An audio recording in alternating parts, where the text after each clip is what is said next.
Good morning, सभी का स्वागत है सीएल कैरियर एकेडमी में। आइए हम आज के करंट अफेयर्स के बारे में पढ़ेंगे। बेहतरीन और शानदार करंट अफेयर्स होगा, आप पढ़िए। इसके साथ इसके स्टैटिक जीके भी लिखे करिए। इससे संबंधित हम सारी बातों को जो है आपको बताएंगे और करंट अफेयर्स भी बताएंगे। तो चलिए, सुबह 7:30 बजे आप हमारे साथ जुड़िए। डेली बेसिस पे करंट अफेयर्स मिलेगा। कुछ कारणों की वजह से करंट अफेयर्स सुबह नहीं आ पा रहे थे, जो अब पुनः शुरू होंगे। पीछे के जितने भी करंट अफेयर्स के वीडियो आपको सारे मिल जाएंगे।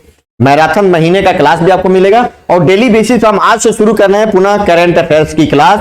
सीएल कैरियर एकेडमी का आप जरूर जुड़िए। चलिए, आज का हमारा पहला प्रश्न होगा, आप पढ़िए। प्रश्न हिंदी और इंग्लिश दोनों में मिलेगा। इसके साथ इसकी फुल डिटेल एक्सप्लेनेशन भी मिलेगी और इसको पढ़े। और जो भी प्रश्न होगा परीक्षा में बिल्कुल आने वाला प्रश्न होगा। कोई भी बेकार प्रश्न नहीं आपको मिलेगा, शानदार प्रश्न मिलेगा और परीक्षा में डायरेक्ट आएगा और आ भी रहा है ना। आप लगातार पढ़ेंगे तो आप जरूर देखेंगे परीक्षा में प्रश्न जरूर आएगा। आज का सबसे महत्वपूर्ण प्रश्नों में से एक, हाल ही में केंद्रीय मंत्री नितिन गडकरी ने कहां पर दुनिया के सबसे बड़े एवं अनोखे दिव्यांग पार्क की आधारशिला रखी है? दुनिया के सबसे बड़े एवं अनोखे दिव्यांग पार्क मतलब विकलांग, जिनका भारत में दिव्यांग कहा जाता है। तो किसने किया? एक प्रश्न तो ये हो गया, नितिन गडकरी के द्वारा। प्रश्न है कहां पर? ये प्रश्न बना है, दुनिया के सबसे बड़े एवं अनोखे दिव्यांग पार्क की आधारशिला रखी। तो इसका सही जवाब होगा महाराष्ट्र में हुआ है। और महाराष्ट्र में कहां हुआ? नागपुर में इसका हुआ है। नितिन गडकरी किस मंत्रालय के मंत्री हैं? सड़क परिवहन और राजमार्ग मंत्री हैं। सड़क परिवहन एवं राजमार्ग मंत्री हैं। राजमार्ग मंत्री हैं नितिन गडकरी। सड़क परिवहन राजमार्ग मंत्री नितिन गडकरी ने महाराष्ट्र के नागपुर में दुनिया के सबसे बड़े एवं अनोखे दिव्यांग पार्क की आधारशिला रखी है। यह आप जान के गए। Whereas the union minister Nitin Gadkari recently laid the foundation stone of the world largest and unique Divyang park, है ना। तो आपके साथ बेहतरीन प्रश्न होगा। अब देखिए, इस दिव्यांग पार्क का नाम क्या है? अनुभूति समावेशी पार्क। क्या नाम रखा गया इसका? अनुभूति समावेशी पार्क। इस दिव्यांग पार्क का नाम क्या होगा? अनुभूति समावेशी पार्क इसका नाम होगा। नाम है ना। ये बात जरूर है, अनुभूति समावेशी पार्क नाम है। ये जरूर याद रखिएगा आप लोग, महत्वपूर्ण प्रश्न है, परीक्षा में जरूर आएगा। इसकी पूरी गारंटी मैं देता हूं, है ना। इस मौके पर प्रधानमंत्री नरेंद्र मोदी के समावेशी समाज के निर्माण के विजन को उन्होंने रेखांकित किया और बताया कि उनके द्वारा भारत निर्माण में बहुत ही महत्वपूर्ण और सहयोगी देने वाला पार्क बनेगा, है ना। तो उनकी आधारशिला, उद्घाटन नहीं हुआ, आधारशिला रखी गई है। आधारशिला मतलब नींव रखना। ये बनेगा पार्क, है ना। इस तरीके से दिव्यांग पार्क है।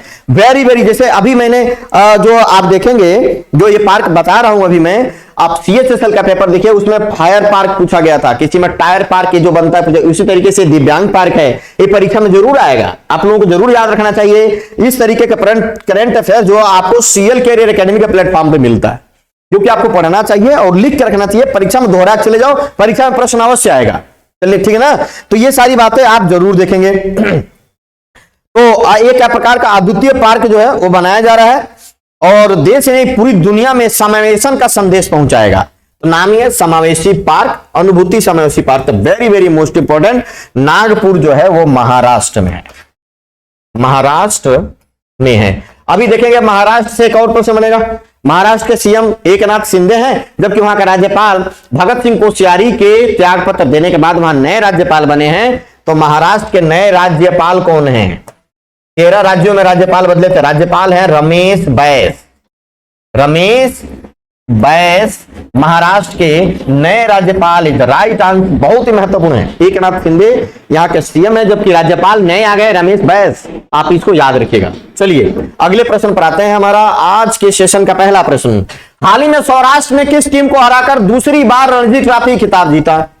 दूसरी बार रणजी ट्रॉफी का खिताब जीत लिया। वो रणजी ट्रॉफी जिनकी शुरुआत 1934-1935 में हुई थी। आज से लगभग 100 साल पहले, 90 साल पहले 1934-1935 में जिस रणजी ट्रॉफी की शुरुआत हुई उस रणजी ट्रॉफी को सौराष्ट्र ने इस बार जीत लिया है और ये इसका दूसरी बार है, दूसरी बार विजेता बना है।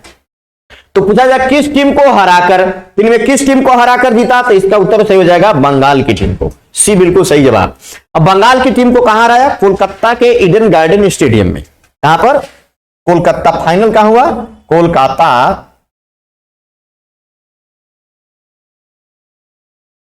कोलकाता के ईडन गार्डन स्टेडियम में, गार्डन स्टेडियम में फाइनल हुआ, फाइनल मैच हुआ और सौराष्ट्र ने बंगाल को 9 विकेट से हरा दिया। कितने विकेट से? 9 विकेट से हराकर। तो यहां आप ध्यान रखेंगे, सौराष्ट्र ने बंगाल को 9 विकेट से हराया। और मैन ऑफ द मैच कौन बने? तो सौराष्ट्र के एक खिलाड़ी हैं जयदेव उनादकर, सौराष्ट्र के खिलाड़ी man of the match, man of the match है ना, जयदेव उनादकर, जयदेव उनादकर ना, याद रखेंगे आप लोग, मैन ऑफ द मैच हैं। तो इस तरीके से हम आपको एक ब्रीफ जानकारी देते हैं। रणजी ट्रॉफी जो है इसकी शुरुआत कब हुई थी, हम इसके बारे में आपको बताते हैं। इसकी शुरुआत 1934 में हुई थी। तो 1934-1935 में पहली बार खेले गए थे मैच। किसके किसके बीच खेला गया था? तो सबसे पहली बार जो रणजी ट्रॉफी मैच खेला गया था वो खेला गया था मैसूर के बीच,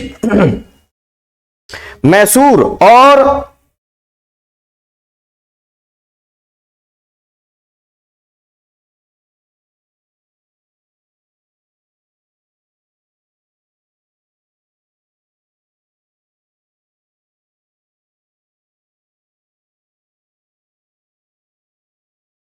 चेन्नई के बीच हुआ था पहला रणजी ट्रॉफी जो मैच था।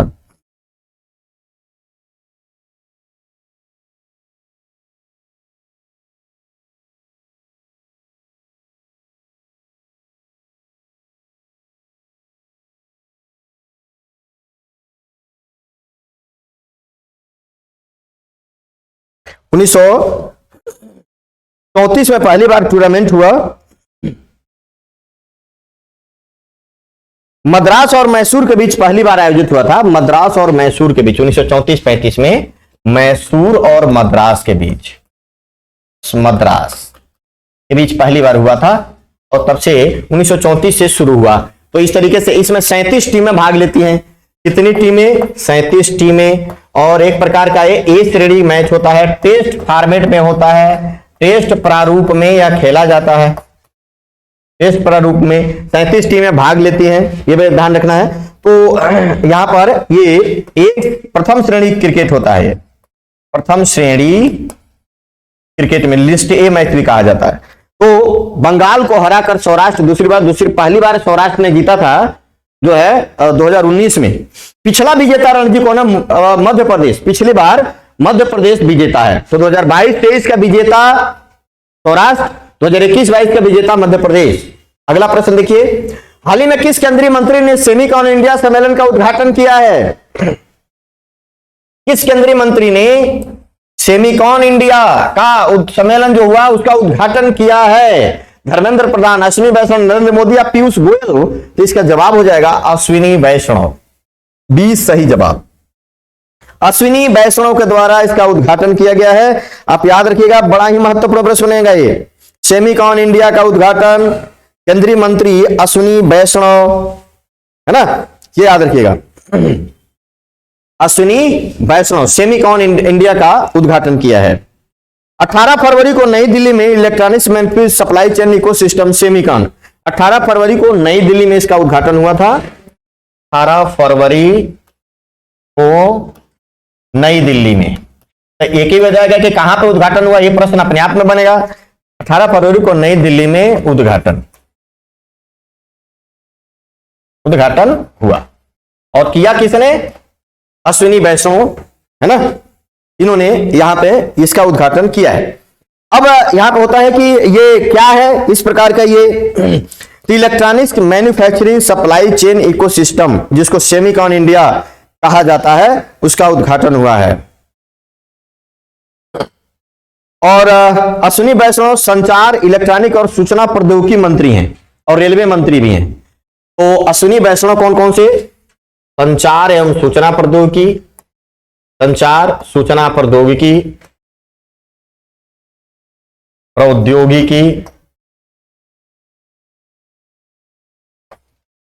और रेल मंत्री हैं।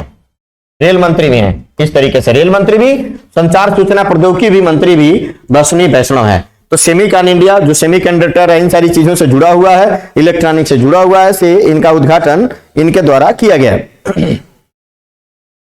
सेमीकंडक्टर ऐसी सामग्री है जिसमें कंडक्टर और इंसुलेटर के बीच चालकता होती है, जिसका इस्तेमाल बहुत सारे जो है उपकरणों में, मोबाइल, टीवी, गाड़ियां, इन सब चीजों में किया जाता रहता है बराबर। तो आप इसको पढ़ के और याद कर सकते हैं। किस देश ने भारत से फ्रोजन सी फूड के आयात पर से प्रतिबंध हटा दिया? फ्रोजन सी फूड के आयात पर से प्रतिबंध हटाया है। किसने हटाया है? तो यह हटाया कतर ने। कतर, इसका सही जवाब हो जाएगा बी, कतर। कतर की राजधानी जो है वो है राजधानी दोहा है। कतर की राजधानी दोहा है। चीन ने भी बैन हटाया है। चीन ने भी, है ना, बैन को चीन ने भी बैन हटाया है। 99 ऐसे प्रोडक्ट हैं जहां पर चीन ने भी बैन हटाया, जो चीन भी बैन किया। फ्रोजन सी फूड, इसमें कौन कौन से? जैसे मछली, है ना, झींगा इत्यादि।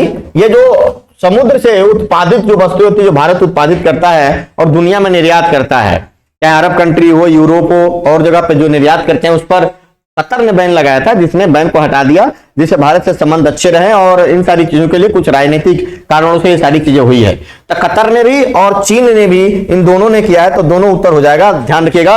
और फ्रोजन सी फूड के आयात पर से प्रतिबंध हटा दिया, मतलब उसने हटाया, उनके वहां ये सामग्री भेजी जा सकती है। तो याद रखिएगा कतर में, है ना, कतर में अभी जो होगा, ध्यान रखेंगे, जो है एशिया फुटबॉल कप का आयोजन किया जाएगा कतर में। कतर में जो है एशियाई फुटबॉल कप का आयोजन होगा। एशियाई फुटबॉल कप, एशियाई फुटबॉल कप 2023 होगा। कब? जून जुलाई में। जून जुलाई 2023 में एशियाई फुटबॉल कप का आयोजन कतर में होने वाला है, ये भी ध्यान रखेंगे। सऊदी अरब में एशियाई फुटबॉल कप 2027 का आयोजन होगा, सऊदी अरब में होगा। 2027 में सऊदी अरब में होगा। सऊदी अरब में एशिया फुटबॉल कप का आयोजन होगा, ध्यान रखिएगा। तो 2023 2027 दोनों का ये हो चुका है। पिछले साल कतर में हुआ था फीफा फुटबॉल विश्व कप का आयोजन, जिसको जो है अर्जेंटीना ने जीता। कतर एक खाड़ी देश है, ये भी ध्यान रखेंगे आप लोग। निम्न में से किसे यूनिसेफ इंडिया ने बाल अधिकारों के नेशनल एम्बेसडर के रूप में नियुक्त किया है? यूनिसेफ इंडिया ने बाल अधिकारों के नेशनल एम्बेसडर के रूप में क्या किया है? नियुक्त किया है। तो वेरी वेरी मोस्ट इंपॉर्टेंट है।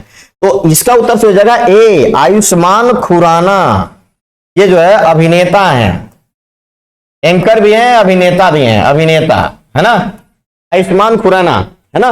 तो यूनिसेफ, UNI, आप इसका पूरा नाम लिखेंगे UNICEF, UNICEF India wing. UNICEF India ने क्या अपना नेशनल एम्बेसडर के रूप में बाल अधिकारों के लिए जो है घोषित किया है। तो बहुत ही महत्वपूर्ण होगा। बच्चों के अधिकारों को जो है बढ़ावा देने, संरक्षण के लिए यूनिसेफ इंडिया ने आयुष्मान खुराना को बाल अधिकारों के नेशनल एम्बेसडर के रूप में नामित कर दिया है, ताकि हर बच्चे के जीवन, स्वास्थ्य और सुरक्षा के अधिकारों की गारंटी दी जा सके और उन्हें प्रभावित करने वाले मामलों में उनकी आवाज और एजेंसी तक पहुंचाया जा सके, इसको बढ़ावा दिया जा सके। ये याद रखना आप लोग, है ना। तो इस तरीके से पहले सचिन तेंदुलकर को भी इसमें बनाया गया था। आयुष्मान खुराना यूनिसेफ इंडिया के बाल अधिकारों के नेशनल एम्बेसडर। यूनिसेफ का मतलब क्या है? United nation emergency, United nation international children emergency fund. United nation international children emergency fund, ये एक अंतर्राष्ट्रीय संस्था है जो दुनिया भर में बाल अधिकारों के संरक्षण के लिए क्या करती है, कार्य करती है। इसकी स्थापना, यूनिसेफ की स्थापना 11 दिसंबर 1946 को हुई थी।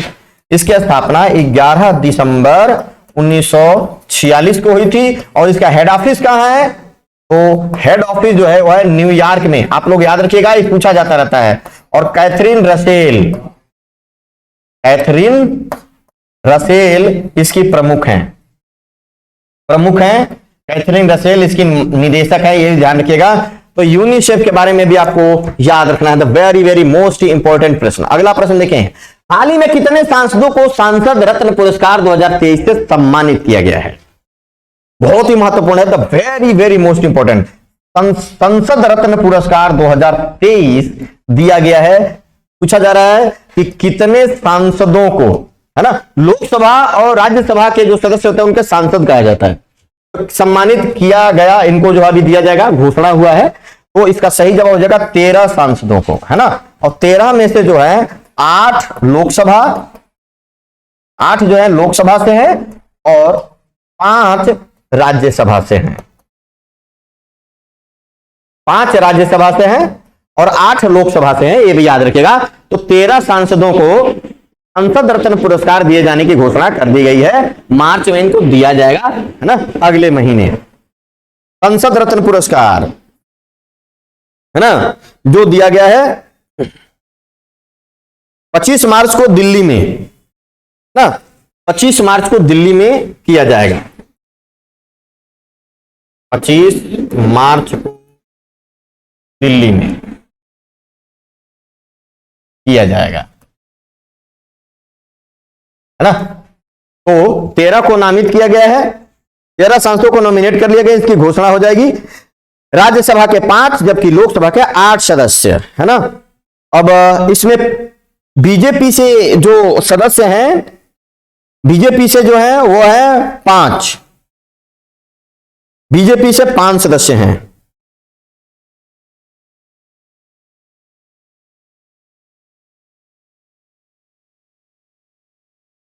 बीजेपी से 5 सदस्य, सुधीर गुप्ता, गोपाल चिन्नैया शेट्टी, डॉक्टर हिना विजय कुमार गावित, डॉक्टर सुकांत मजुमदार, विद्युत बरन महतो, ना, ये जो है बीजेपी से हैं।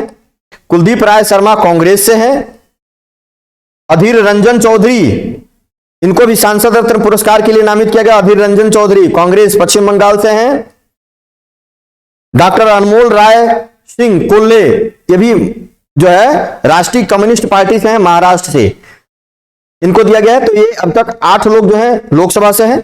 राज्यसभा से कौन कौन है? डॉक्टर जान ब्रिटास सीपीआई के, डॉक्टर मनोज कुमार झा राष्ट्रीय जनता दल बिहार से, श्रीमती फौजिया तहसीन Ahmad NCP Maharashtra, Vishambar Prasad Nishad Samajwadi party UP, Shrimati छाया वर्मा कांग्रेस छत्तीसगढ़। तो इनको दिया जाएगा। सांसद रत्न पुरस्कार का 13वां कड़ी है, 13वां सांसद रत्न पुरस्कार है ये, है ना, ये भी याद रखिएगा। 13वें सांसद रत्न पुरस्कार इस बार का ये 13वें सांसद रत्न पुरस्कार है। सांसद रत्न पुरस्कार जो दिया जा रहा है ना, ध्यान रखेंगे आप लोग। इस 13 सांसद रत्न पुरस्कार की शुरुआत कब से हुई? तो इसकी शुरुआत हुई 2010 से। सांसद रत्न पुरस्कार की शुरुआत 2010 से हुई।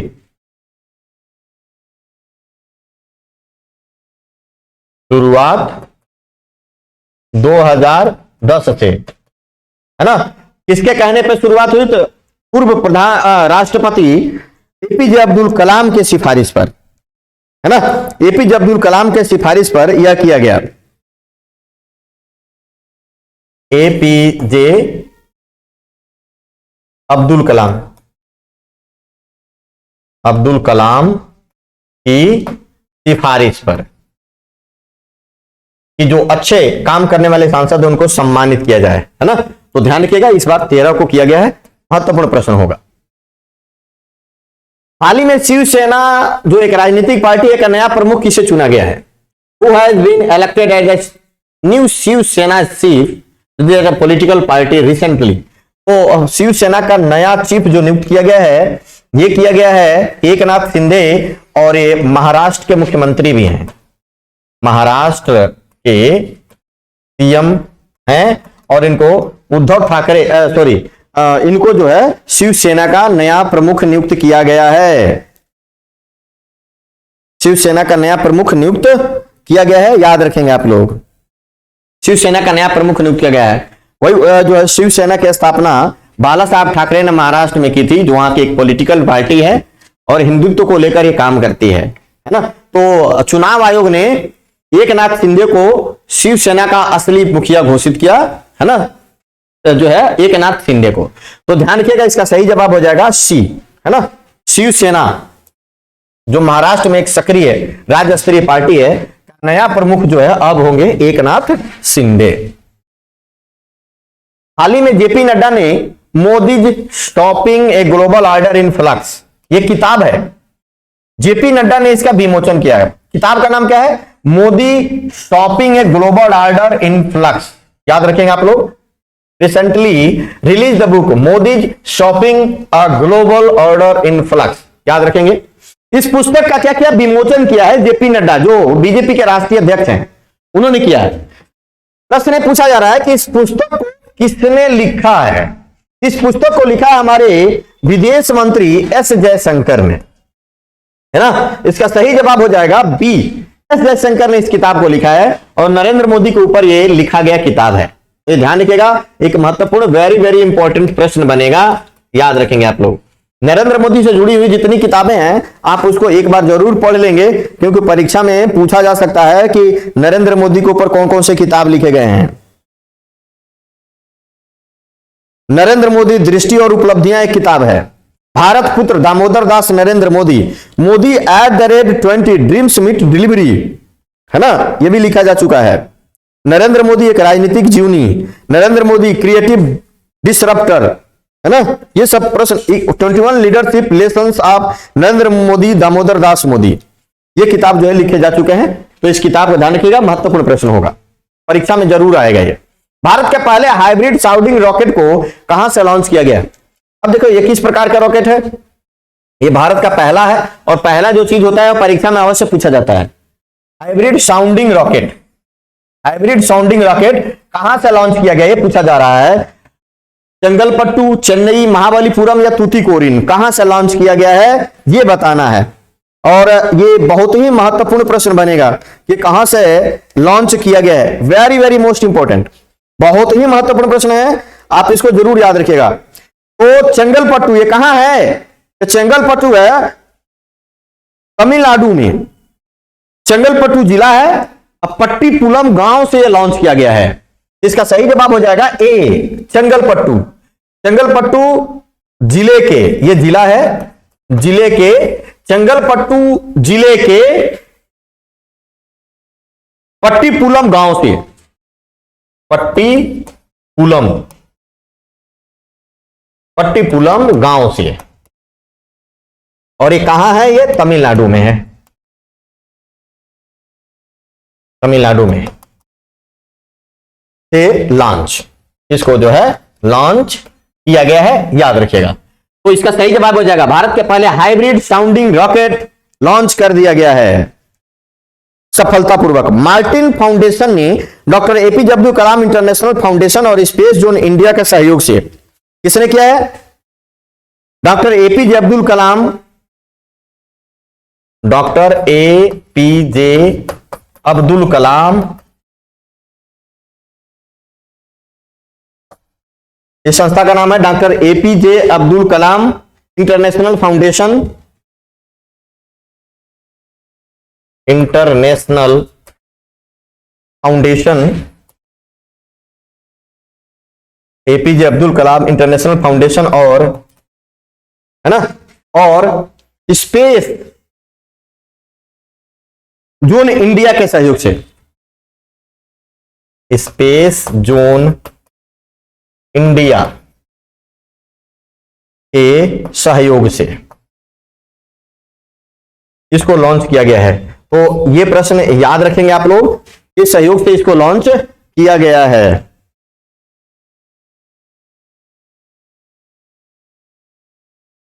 डॉक्टर एपीजे अब्दुल कलाम सैटेलाइट लॉन्च व्हीकल मिशन 2023 से लॉन्च किया गया है। क्या है ये? 5000 छात्र इसमें शामिल थे। चयनित छात्रों को एक छात्र उपग्रह प्रक्षेपण वाहन और 150 PICO उपग्रह अनुसंधान प्रयोग और उसका डिजाइन निर्माण किया गया, जिसमें पेलोड भी शामिल है। चयनित रॉकेट चयनित सिर्फ 100 छात्रों द्वारा बनाया गया था, जबकि बाकी ने उपग्रह बनाए थे। ये किस लिए किया जाएगा? रॉकेट का मौसम, वायुमंडलीय स्थितियों और विकिरण में अनुसंधान के लिए। मौसम, वायुमंडलीय स्थितियों, है ना, मौसम, वायुमंडलीय स्थितियों की जानकारी एवं शोध के लिए उपयोग। इसका उपयोग ऐसे किया जाएगा, मौसम के बारे में, वायुमंडलीय स्थितियों के बारे में और शोध वगैरह के बारे में इसका इस्तेमाल किया जाएगा। हाइब्रिड साउंडिंग रॉकेट, है ना, तो ये ध्यान रखिएगा, यहां से लॉन्च कर दिया गया है।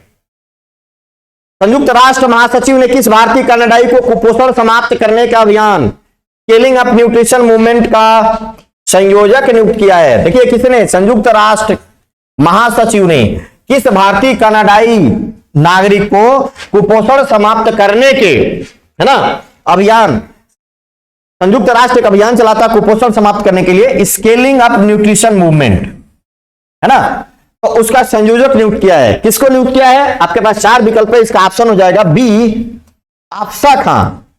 अफसा खान को नियुक्त किया गया है, इसका सही जवाब हो जाएगा Afsa Khan is the right answer. Afsa Khan को ये जो है नियुक्त किया गया है। संयुक्त राष्ट्र महासचिव कौन है? एंटोनियो गुटेरस हैं, है ना। संयुक्त राष्ट्र महासचिव कौन है? एंटोनियो गुटेरस, ये पुर्तगाल के हैं, गुटेरस हैं, है ना, महासचिव। दूसरी बार बने हैं ये, और इन्होंने भारतीय कनाडाई अफसा खान को पोषण अभियान स्केलिंग अप न्यूट्रिशन मूवमेंट का संयोजक नियुक्त कर दिया है। ये ध्यान रखेंगे। 2030 तक कुपोषण खत्म करने का प्लान है यूएनओ का 2030 तक कुपोषण समाप्त करने का लक्ष्य है। कुपोषण समाप्ति का लक्ष्य है, समाप्ति का लक्ष्य रखा गया है।